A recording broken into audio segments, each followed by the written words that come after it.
I never thought I'd end up calling the cops on my own neighbor, but let me tell you, nothing in my life prepared me for the night I found a blinking red light in my driveway at 3:30 in the morning. You want a hook? Try waking up thinking maybe the world's finally left you alone after a divorce, only to realize no, the universe is just getting warmed up. You ever see one of those movies where the suburban street looks all peaceful, not a thing out of place, and then boom, you're in a whole different film? That's exactly how Oakwood Estates turned for me. So picture this. I'm sitting upright in bed, wide awake, heart pounding, staring at this red light pulsing outside. Not a car, not from the street, not some kid's prank. Nah, this thing was sitting smack in the middle of my driveway, like it belonged there, blinking every 3 seconds, precise as a metronome. And it's a Tuesday. The most drama this place usually sees is Mrs. Walsh yelling about her cat getting stuck in a tree again. You know what I mean. Now a rational person might shrug, tell themselves it's nothing, a piece of a toy, some gadget someone dropped, maybe the leftovers of my post-divorce paranoia, as my therapist puts it. But I heard this faint mechanical click, the sound a camera makes when it wakes up or starts recording. And then there she was, Karen Wilson, peeking from her upstairs window, her eyes on my house curtain snapping shut the second she realized I saw her. Here's the thing about Karen on the surface. She's the poster child for normal.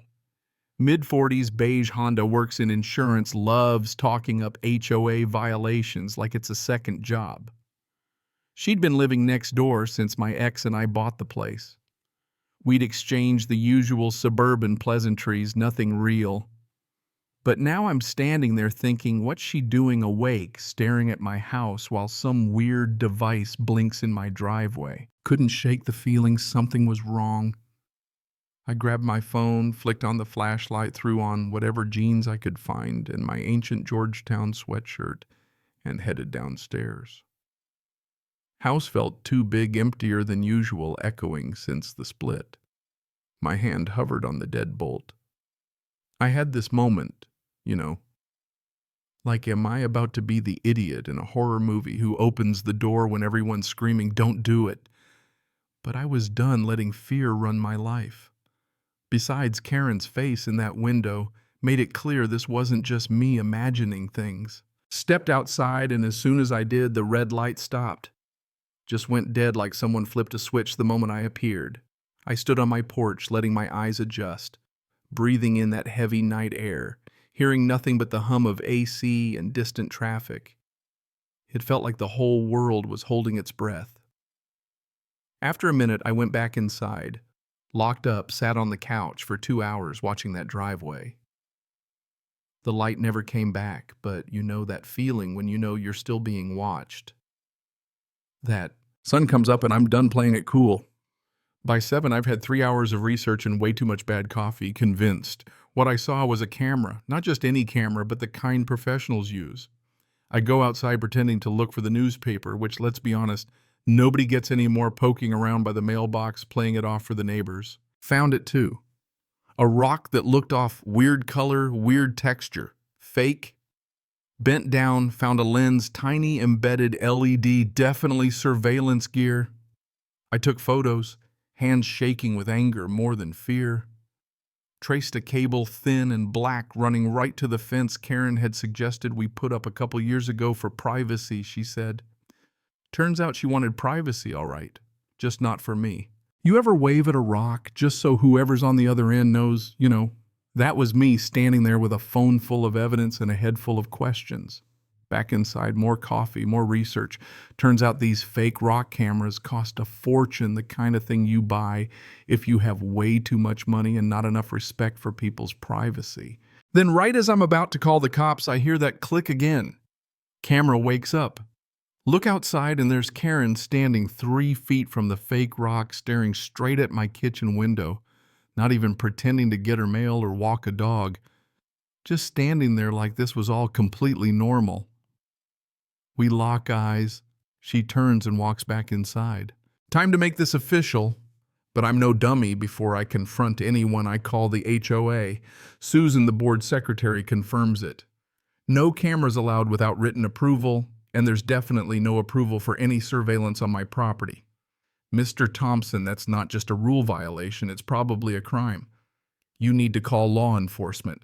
So I do. Sheriff's Department Tech Crimes Unit. A guy named Grant answers calm professional, not the kind to laugh off suburban weirdness. He listens, asks if I've got photos, tells me not to touch anything, and schedules a visit for that afternoon.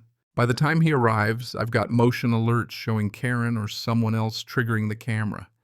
Grant shows up in an unmarked SUV. All business shakes my hand and gets to work with what looks like a metal detector and a cable tracer. Follows the wire from my fake rock under the fence right to Karen's garage. He checks for electronic signals and that thing lights up like Christmas. Mr. Thompson, he says, this is a lot more than just a camera. There's a full surveillance setup in that garage.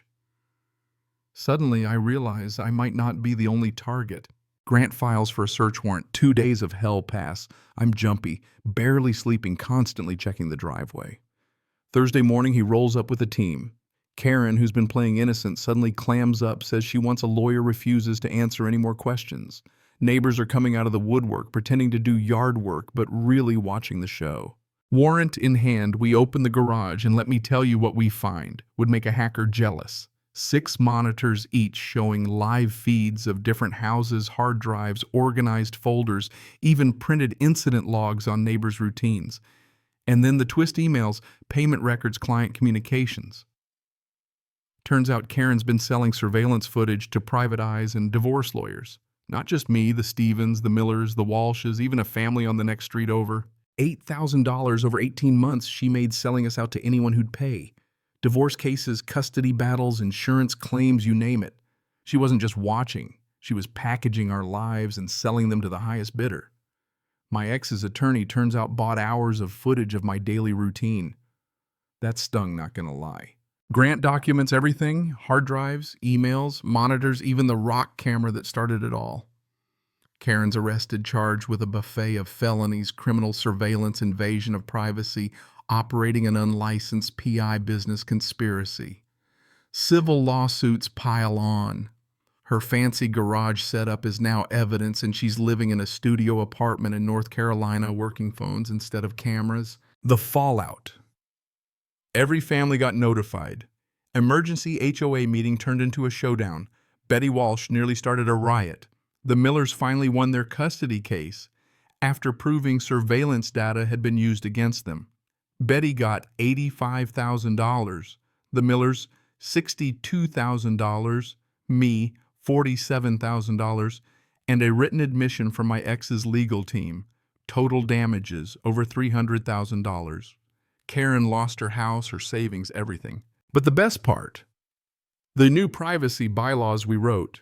No unregistered cameras, mandatory consent for security systems. Anyone caught snooping gets booted from the neighborhood, period. My fake rock is now a training aid in Sheriff Grant's office. 6 months on, new neighbors moved in the Williams family, nice people, golden retriever, happy to sign all the new privacy forms. Neighborhood's peaceful again. Even had a block party. And when someone asked me to give a speech at the HOA meeting, I started with, "Don't worry, folks. This one isn't being recorded." I checked. So here's my question for you. If you found out your neighbor was secretly recording and selling your life, would you sue, forgive, or something else entirely? Drop your thoughts below, and if you've ever tangled with a suburban spy, share your story.